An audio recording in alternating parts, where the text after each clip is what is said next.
এই আয়াতে পাকের হাদিসে পাকের একটা ব্যাখ্যা একজন সাহেব বলছেন, তিনি বলছেন महबूब है अल्लाह को जो नबी का गदा है, যে বান্দা নবীর দরওয়াজার ভিখারি, নবীর দরবারে যে বান্দা ভিখারি হইতে পেরেছে ওই বান্দা আল্লাহর মাহবুব হয়ে গেছে। সুবহানাল্লাহ।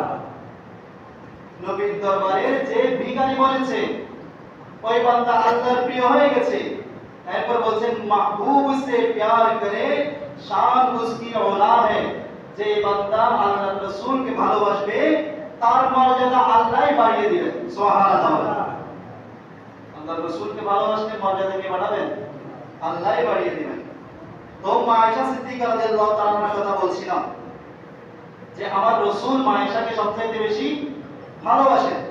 এখন কেউ যদি আবার ওনার প্রতি দুশমনি রাখে, ওনাকে যদি কেউ ঘৃণা করে, তিনার ব্যাপারে বলছেন দুশমন তেরা দুনিয়া মে গ্রেফতার বালা है, যে বান্দা মা আয়েশার প্রতি দুশমনি রাখবে সেই দুনিয়াতে থাকা অবস্থায় মুসিবতের মধ্যে পতিত হবে। নাউজুবিল্লাহ। মা আয়েশার প্রতি যদি বিদ্বেষ রাখে, দুশমনি রাখে, দুনিয়াতে থাকা অবস্থায় কিসে পড়বে? মুসিবতের মধ্যে পড়বে।